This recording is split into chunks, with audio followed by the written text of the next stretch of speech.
네, 마켓 리더의 시선으로 글로벌 산업과 트렌드를 분석해보고 실제 수익으로 연결시켜드리는 시간 고수의 선택입니다. 네, 오늘은요 미중 산업경제연구소 조용찬 소장님 나와 계십니다. 어서 오세요. 예, 안녕하십니까?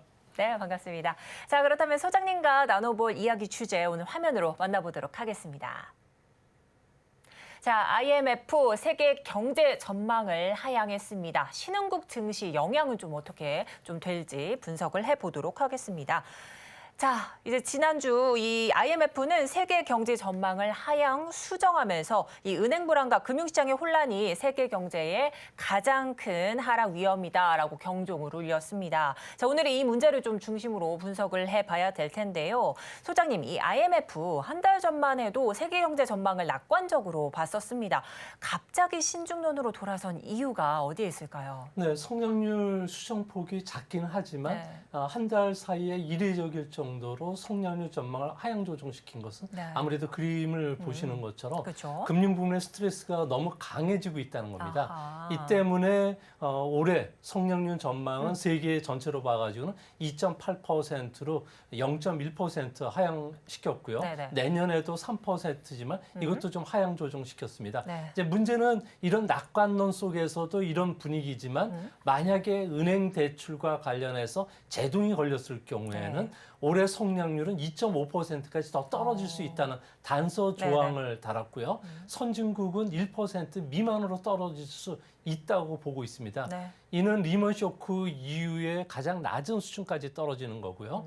여기에서 또 한 가지 재미있는 것은 네. 25% 확률이지만 신형 경색이 일어났을 경우에 올해 성장률 전망은 세계적으로도 다 2% 미만, 1970년대 이후에 가장 안 좋은 수준까지 떨어질 것으로 봤는데요. 네네. 이제 앞으로 세계 경제는 금융시장과 관련된 신형 경색이 해소되느냐 아니면 좀 더 길게 가느냐에 따라서 네. 성장률이 크게 바뀔 것으로 보여집니다. 네, 그렇습니다. 자, IMF가 올해와 내년 각각 0.1%포인트씩 하향 조정을 한 이 경제 성장률 전망치 좀 분석해 주셨는데요. 잠시 좀 살펴주신 것처럼 이 글로벌 금융시장이 4월 들어서 좀 빠르게 회복세를 보였습니다. IMF 등 이 경제 예측 기관들이 제2의 은행발 금융 불안에 들어갔다고 경고를 했는데요. 이유가 궁금합니다. 네, 뭐 역사는 반복된다는 이야기가 있는데요. 아. 뭐 금융시장의 일련의 흐름이 1980년대 미국의 주택 대출 조합 파산 때하고 거의 비슷한 흐름을 가고 있다는 겁니다. 뭐 코로나 팬데믹 기간 동안에 재택근무라든지 하이브리드 근무라 그래서 월가 같은 경우에도 3일은 자택근무 그리고 이틀은 직장에 나와서 근무하는 형태가 고정이 됐는데요. 네네. 이 때문에 상업용 부동산 시장과 관련된 수요가 급감을 했습니다. 미 전역에서 사무실 공실률 같은 경우에는 코로나 전에 9.5%에 불과했지만 현재는 12.5%까지 상승을 했고요. 미국의 200개 도시에 그 오피스 공실률이 올라간 도시들이 거의 60%라고 합니다. 네. 이렇게 된다면은 금융 부문의 신용 경색이 그림을 보시는 네. 것처럼 하이힐드 채권도 계속 올라가게 아, 되고요. 네. 그리고 미국의 경기 선행 지수라든지 OECD 경기 선행 지수가 떨어졌을 그렇죠. 경우에는 아무래도 수요 부진으로 해서 중소기업들 같은 경우에는 오피스 부분에 관련 대출이 전체 대출의 70%이기 때문에 BIS 기준을 맞추기 위해서라도 더 대출을 단단하게 조일 가능성이 크다는 겁니다. 뭐 이렇게 된다면은 아무래도 제2의 신용 위기가 돌아올 가능성이 있기 때문에 네네. 미국의 금융기관들 같은 경우는 지금 바짝 몸을 사리고 있다고 합니다. 네. 또 일각에서는 3월 SVB발 신용 불안의 금융위기 전초전이라고 이렇게 좀 우려 섞인 경고를 좀 내놓기도 했는데요. 그다음에 소장님, 최근 미국 경제 지표를 보면요, 이 수요 위축이 좀 나타나고 있습니다. 그동안 급격한 뭐 금리 인상, 또 말씀해주신 신용 경색 등의 이유로 꼽히는데 과연 미국 경기 후퇴가 시작된 걸까요? 네, 아무래도 금융 위기와 관련된 전조 증상 같은 경우에는 미국의 2년물 국제 수익률에서 10년물 국제 수익률을 뺀 사항이 지금 역전이 되고 있는데요. 이 사항이 작년 3월 이후에 1년 이상 지속이 되고 있다는 겁니다. 보통 미국에서는 1년이나 이 정도 수익률 역전 현상이 계속된다면 높은 확률로 경기 침체에 빠졌는데 여기에다가 실리콘밸리 은행의 파산 이후에 은행의 대출 기피 현상이 지금 뚜렷해지고 있다는 겁니다. 그림을 보시는 것처럼 네. 뭐 지금도 신용 수축 현상이 계속이 되면서 하반기에는 미국의 경기 둔화는 불가피하고요. 네. 최근 상업은행들의 주간 대출 금액을 보면은 3월 말 이후에 계속적으로 지금 줄고 있다는 겁니다. 네네. 은행 대출 문턱이 지금 높아지고 있는데요. 이 때문에 현재 미국 같은 경우는 금융 스트레스 지수가 완화해서 긴축 국면으로 1.25% 포인트 정도 올라간 상황이기 때문에 미국 경제는 하반기에는 0.3% 평상시보다 더 하락할 위험이 상당히 높지 않나 이렇게 보여집니다. 네, 현재 은행들의 대출 기피로 이 신용 수축 현상이 좀 지속되고 있다 말씀을 해주셨고, 또한 금융 스트레스 지수로 성장률이 0.3%포인트 하락 압력을 조금 받고 있다, 이런 좀 분석을 내놔주셨습니다. 자, 그런데 이렇게 IMF의 경기 하락 경고에도 불구하고요, 이 미국 내 고용 감소가 심하지 않은 듯한데요. 그 이유가 궁금합니다. 네, 미국 같은 경우는 경기 침체 국면에 들어가면 고용 해고가 상당히 거세게 일어나는데요. 특히 이제 페이스북, 현재는 그 메타 플랫폼스라고 부르는데, 네. 종업원들 같은 경우는 13% 작년 말에 해고를 했고, 그리고 이번에도 3월 달에는 뭐 추가적으로 1만 명을 더 해고시킨다고 합니다. 네. 아마존닷컴 같은 경우에도 당초 18,000명에서 여기에 더 추가적으로 9,000명을 더 해고한다고 하는데, 네. 이 정도라면 충격을 줄 만한데, 미국에서는 이거와 관련해서 심각하게 받아들이지를 않고 있습니다. 그림을 보시는 것처럼 네. 2013년 12월을 기준점으로 잡아가지고 현재 미국의 그 IT 기업들의 직원 수를 보면은 아마존이나 메타 같은 경우에는 13배 정도 증가를 했고요. 네. 코로나 전과 후를 비교하면 2배 정도 늘어났기 때문에 이 정도 고용 감소 가지고는 그렇게 크게 위험 수준이 아니다. 또한 이번에 고용 감소는 저임금 노동자나 그리고 엔지니어가 아니라 대부분 고소득 화이트 칼라에 집중되고 있다는 겁니다. 네. 메타 같은 경우에는 1인당 평균 연봉 같은 경우에 우리나라 돈은 놀라지 마십시오. 3억 8,700만 원 정도가 된다고 네네네. 하고요. 트위터 같은 경우는 3억 원 수준으로 그나마 좀 낮은 수준인데도 상당히 높다는 겁니다. 우리나라의 네. 최소 5배에서 6배 정도 더 많은 그 급여를 받기 때문에 엘리트 계층이 지금 표적이기 때문에 네네. 크게 큰 문제가 되지는 않는 것으로 보여지고요. 아무래도 기업들 입장에서는 노동자 부족 사태를 경험을 했기 때문에 네네. 다시 경기가 좋아지면은 다시 저임금 노동자를 교육시켜서 생산을 통해서 투자금을 회수하는데 상당한 오랜 시간이 걸리기 때문에 이제는 저임금 노동자들보다는 고임금 노동자를 우선 하고요.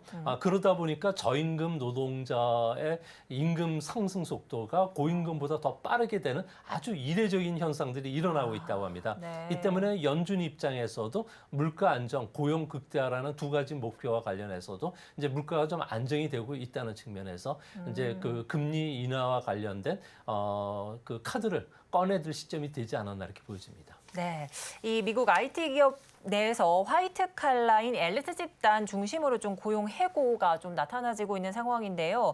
그 반면에 저임금, 고졸 노동자, 이 임금 상승의 속도가 좀 빠르게 나타나는 이례적인 현상도 조금 짚어주셨습니다. 자, 이렇게 좀 가만히 보자면 세계 경기 침체 피할 수가 없을 것 같은데, 만약에 피할 수가 없다면요, 글로벌 투자 자금의 흐름엔 과연 어떤 영향을 미칠지 그게 관건일 것 같습니다. 네, 뭐 IMF가 예상한 대로 미국의 그 성장률이 계속 둔화가 되더라도 네. 뭐 장기간 미국 기업들의 실적은 상당히 좋거든요. 이런 측면에서는 미국 주시장에 대한 매력은 상당히 훼손되지는 않을 것으로 보여집니다. 네. 다만 미국에 편중되어 있는 포트폴리오로 다시 바꾸려는 움직임들이 이제 강하게 일어나고 있는데요. 보통 미국 증시와 궁합이 가장 잘 맞는 나라의 증시를 보기 위해서는 상관계수라는 것을 구하게 됩니다. 네. 보통 상관계수가 1에 가까우면 미국 증시와 같이 움직이는 거고요. 네네. 상관계수가 마이너스 1 아니면은 0.5 이하로 떨어지면은 그 미국 증시와 다른 움직임을 보인다는 이야기인데요. 궁합이 좋으려면 미국 증시가 조정을 보일 때 다른 증시가 올라간다든지 네. 미국이 좋으면 다른 증시가 좀 덜 빠지는 이런 국면으로 가는 게 가장 좋다는 겁니다. 네. 이걸 보면은 그림을 보시면은 미국과 일본, 유럽, 호주는 네. 거의 동행하는 흐름을 보여주고 그쵸. 있습니다. 네. 일에 가깝기 때문에. 네. 반면에 인도나 브라질 같은 경우에는 덜 동행을 하고 있고요. 중국 네. 같은 경우에는 미국 증시와 상당히 다른 흐름을 보여주는 그러네요. 수치가 나옵니다. 네네. 그래서 미국 증시가 이제 조정 국면에 들어갈 즈음에는 아무래도 중국이라든지 중국과 가까운 우리나라의 투자를 늘릴 수밖에 없는 이론적인 근거가 된다고 합니다. 네, 그렇습니다. 자, 이제 미국 편중 포트폴리오를 좀 변경하는 추세 속에서 이 투자 위험이 좀 분산을 위해서 신흥국 투자를 좀 확대하고 있는 모습 살펴봤습니다. 자, 그런데 지난달 좀 다른 이야기를 좀 화제를 바꿔봐야 될 것 같습니다. 지난달 3월 23일이죠. 미국 의회에서 틱톡 공청회가 열렸었습니다. 장시간의 이 공청회에서 여야 모두, 의원들 모두가 틱톡 때리기에 나섰는데요. 이런 분위기대로라면 미국 내 틱톡 이 사용 중단까지 가게 될까요? 네, 지금 사용 중단 코앞까지 지금 다가왔는데요. 이번에 그 의회에서 여야 의원 모두 다 포켓 속의 스파이라고 틱톡을 공격을 했고요. 네. 스마트폰에 침투한 정찰 위성이라는 이야기도 있었고, 어허. 중국이 미국을 스파이질을 하기 위해서 마련한 무기라고까지 비난을 했는데요. 맞아요. 네네. 아무래도 이런 것 같은 경우에는 중국이 국가정보법을 2017년부터 통과를 시켰는데 모든 중국 기업, 해외 진출된 중국 기업까지도 중국 정보기관이 요구한 정보 수집 요청에 응해야 된다고 되어 있습니다. 네네. 자, 바이트댄스죠. 틱톡의 모회사 같은 경우에도 2013년에 당의 지회가 여기가 설치가 됐기 때문에 경영자 지시 없이도 독자적으로 개인정보 수집이 가능하다고 합니다. 미국이 이것을 우려했던 건데요. 네네. 특히 그 작년 12월 달에 바이트댄스 직원이 영국 파이낸셜 타임즈 직원의 개인 그 위치 정보를 부당하게 들어가서 살펴본 적이 있습니다. 네네. 이 때문에 미국을 비롯해서 영국, 뉴질랜드 뭐 이런 각국에서 틱톡 사용 금지가 내렸는데 미국 같은 경우는 대통령령으로 3월 27일 모든 연방 정부에 지급된 틱톡과 관련해서 한 달 이내 삭제하러 지시를 했기 때문에 앞으로 그 의회 같은 경우에 틱톡과 관련된 미국인 전체 그 지우라는 명령이 나오면 실제 지워질 가능성이 있지 않나 이렇게 보여집니다. 네, 이렇게 해서 조금 퇴출 수순을 밟게 되는 게 아닐까 싶은데요. 그런데 미국 성인의 일평균 이 플랫폼 이용 시간을 조금 살펴봤더니 틱톡이 45.8분, 또 유튜브는 45.6분으로 틱톡이 더 많이 차지를 했습니다. 따라서 이 틱톡 사용 금지 반대가 조금 심해질 듯한데 과연 미국은 틱톡과의 전쟁에서 승리를 할 수 있을까요? 이제 3월 1일 날 하원에서 틱톡 사용 금지 법안이 통과가 됐기 때문에 네. 이제 앞으로 상원의 본회의에서 가결이 되고 그리고 대통령이 사인만 하면은 틱톡 사용 금지가 됩니다. 이제 문제는 틱톡과 관련해서 미국인들 그 성인의 절반인 1억 5천만 명이 사용을 하고 있고요. 네. G세대죠. 16세부터 25세 사이의 인구들 같은 경우에는 3분의 2가 사용을 한다고 합니다. 네. 틱톡에서 정보도 교환하고 메신저 기능도 있고요. 또 뉴스 검색도 가능하기 때문에 틱톡만 쳐다본다고 하는데 어허. 만약에 미국의 젊은이들이 틱톡을 사용하지 못한다면 아무래도 대선에도 역풍이 불 가능성이 있지 않나. 이렇게 오. 압박하는 근거는 아무래도 틱톡을 압박해서 미국에 있는 사업 부분을 본사와 분리시키려고 하는 이런 움직임으로 보여지는데요. 이제 앞으로 향후 틱톡과 관련된 쟁점은 데이터 관리는 아무래도 미국의 데이터 보안 회사가 관리하는 쪽으로 합의를 보는 것으로 보여지는데 그렇죠. 문제는 지배구조입니다. 틱톡의 황금주라고 해서 인수합병과 관련된 주주총회 결의를 중국 정부가 거부할 수 있는 권한을 갖고 있는 황금주를 갖고 있는데요. 네. 이것을 미국 정부가 미국 기업에 매각하라고 요구를 하고 있는데 만약에 이것을 매각했을 경우에는 틱톡의 알고리즘을 이용해서 미국이 다시 중국을 공격할 수 있기 때문에 중국 정부가 거부를 하고 있다고 합니다. 네. 아무래도 이 문제와 관련해서 좀 긴 싸움이 시작되지 않을까 이렇게 보여집니다. 네, 아무래도 이 미국 10대 중심으로 해서 이 틱톡 퇴출에 대해서 강한 거부감을 조금 나타내고 있는 상황인데 이게 향후 대선에까지 조금 영향을 미칠 수 있겠다 이런 분석을 조금 해주셨습니다. 또한 이 틱톡 사용자 수, 이용자 이용 시간이 조금 긴 만큼 이게 퇴출 수순으로 되게 된다면 그 이후 좀 영향력도 조금 좀 예의주시해야 될 것 같은데 또한 미국 정부는 틱톡의 황금주 처리에 대해서 조금 걸림돌 좀 작용하고 있는 모습도 좀 나타나고 있는 상황입니다. 자, 그런데요, 궁금해지는 게 이 미국에서 이렇게 중국 앱이 인기를 끄는 이유는 뭘까요? 중국 앱들 같은 경우는 미국 앱 스토어에서 3월 기준으로 해서 다운로드 1위서부터 5위까지로 보면은 네. 4위까지가 더 전국 앱입니다. 5위는 페이스북 정도밖에 되질 않는데 네. 1위는 아무래도 미국 젊은층들이 열광하고 있는 중국의 대형 전자상거래 회사인 그 테무라고 합니다. 네, 네. 여기 같은 경우에는 한 번 들어가 본 그 미국인이 없을 정도로 전부 여러 번 들어가 볼 정도로 상당히 인기를 끌고 있고요. 또 한 가지는 그 2위는 캣컷이라고 해서 방송국에 들어오는 모든 그 인턴 사원들 같은 경우는 의무적으로 방송과 관련된 자기가 그 화면을 촬영해서 보내는 그런 것도 있는데 이걸 네. 주로 많이 쓰고 있고요. 네. 3위는 틱톡이고 4위는 그 저가 그 전자상거래 회사인 쉬인이라고 하는데 쉬인 같은 경우에는 중국에서는 그 싼 게 비지떡만 아니라는 이야기가 있는데 네. 여기에 90% 할인을 한다고 저도 한번 들어가 봤는데 실제 이것보다 더 싼 품목들이 상당히 많이 있고요. 네. 또 6천 개 신제품이 매일같이 출시되니까 미국의 젊은층들 같은 경우는 파티복이라든지 각종 일상에서 쓰는 이런 물건들을 $100 이하에서 네. 아주 싸게 살 수 있다고 합니다. 중국 기업들 같은 경우는 14억의 인구를 갖고 있는데 이 시장에서 살아남기 위해서는 경쟁이 상당히 치열하고요. 그러다 보니까 경쟁에서 살아난 기업들은 상당한 그 경쟁력을 갖출 수밖에 없는 상황입니다.